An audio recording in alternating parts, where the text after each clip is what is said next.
Bonjour et bienvenue à tous et toutes dans ce journal hebdomadaire du Tibet cette semaine.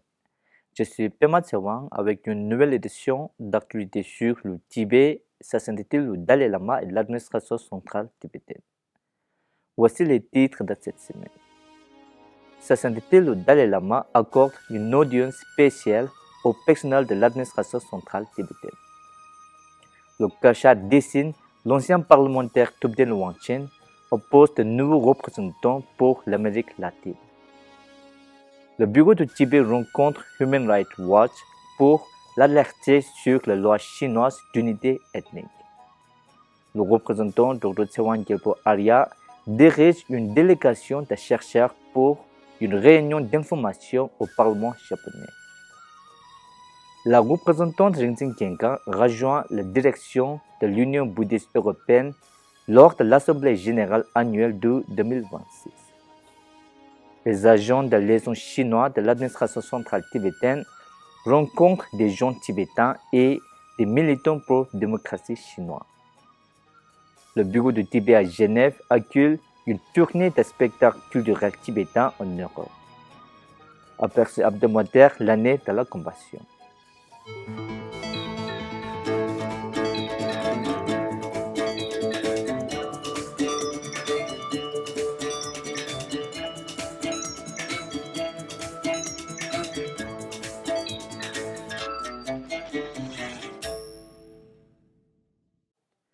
Le 12 mai, Sa Sainteté le Dalai Lama a accordé une audience spéciale aux fonctionnaires de l'administration centrale tibétaine, dont le cours du temple principal de Meglodganj.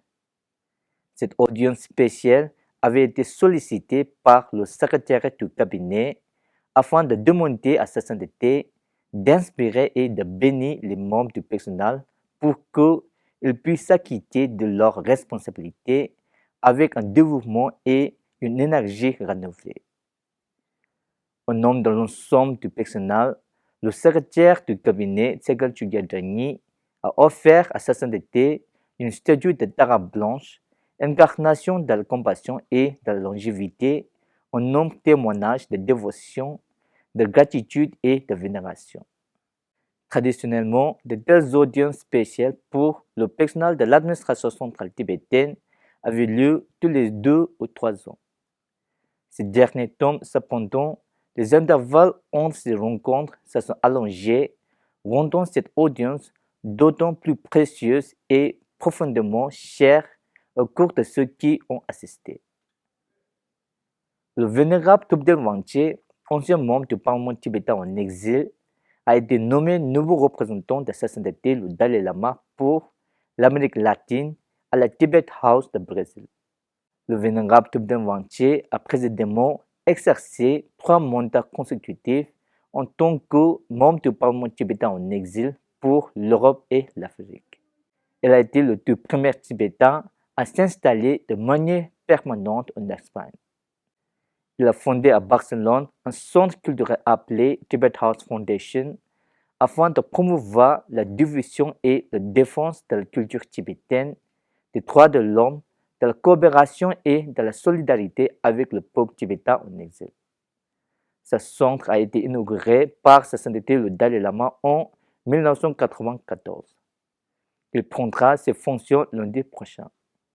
Le 7 mai, le représentant Kalma Singye du Bureau d'information du Tibet, accompagné de l'officier de liaison chinois Dawa Sangmo et de Golo Jingme, ancien prisonnier politique tibétain de renom et défenseur des droits de l'homme, a rencontré à Sydney Daniela Gavson, directrice de Human Rights Watch pour l'Australie, ainsi que Yalkun Oloyol, chercheur à Human Rights Watch.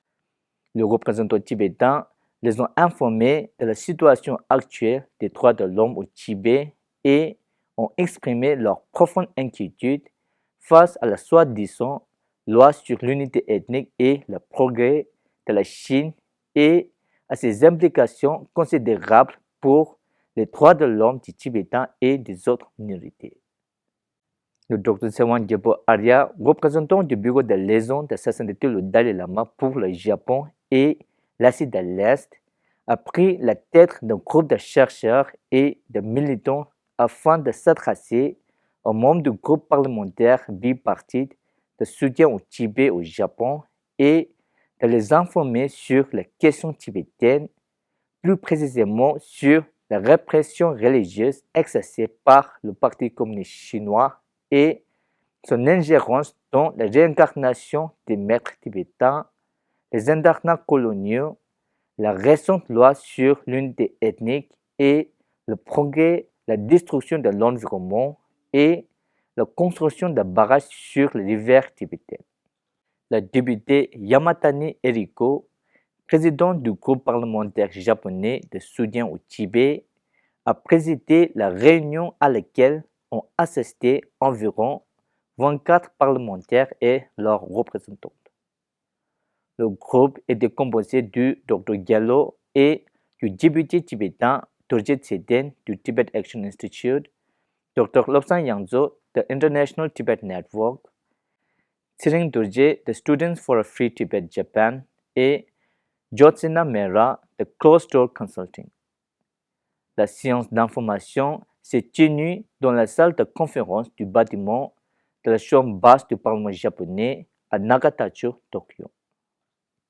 The Tibet Action Institute, Closed Door Policy Consulting and Students for a Free Tibet Japan ont organisé dimanche dernier un symposium intitulé Japon, Tibet, l'Inde, réincarnation, sécurité et démocratie au campus Komababa de l'Université de Tokyo. Des chercheurs, des universitaires, des militants, des représentants des médias, des étudiants et le grand public ont assisté au symposium et y ont activement participé. Le 9 mai, le représentant Rinzin Genkan du bureau du Tibet à Bruxelles a assisté à l'Assemblée générale annuelle de l'Union bouddhiste européenne.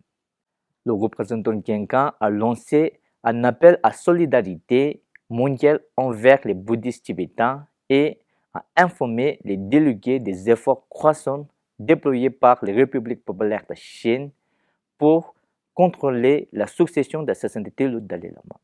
La réunion a rassemblé des représentants bouddhistes de tout le continent afin de débattre de la protection des droits religieux. L'Union bouddhiste européenne continue d'exhorter la communauté internationale à refuser de reconnaître tout chef religieux nommé par la République populaire de Chine, préconisant plutôt la reprise d'un dialogue direct en vue de résoudre le conflit sino-tibétain. Le 12 mai, Tsultrim Gyatso, agent de liaison chinois du bureau du Tibet à Washington, D.C., s'est adressé à la jeunesse tibétaine du Minnesota au sujet de la politique de la voie du milieu, retraçant son évolution historique dans le contexte des changements du paysage politique de la Chine contemporaine sous le régime du Parti communiste. Il a examiné comment cette politique a toujours servi de cadre à la fois fondé sur des principes et résilient pour la lutte tibétaine, ancrée dans les valeurs de non-violence et de dialogue. Tsultrim Gyatso a souligné l'importance du dialogue avec la Chine en tant que composante intégrante de la défense de la cause tibétaine. Youth for Omelam est une initiative et une organisation fondée par des jeunes tibétains locaux afin de promouvoir la politique de la voie du milieu au Minnesota. Tsultrim Gyatso a également participé au Tibet Fest 2026, organisé par la Fondation tibétaine américaine du Minnesota, en collaboration avec plusieurs organisations de la communauté tibétaine, notamment l'Association régionale des femmes tibétaines du Minnesota, Ozan Cholka, Chushi Gandu, Youth for Omelam, le Congrès régional de la jeunesse tibétaine du Minnesota et Students for a Free Tibet. Le festival a mis en valeur la richesse de la culture, des traditions et de l'histoire tibétaine, transmettant le message de la compassion de sa sainteté le Dalai Lama.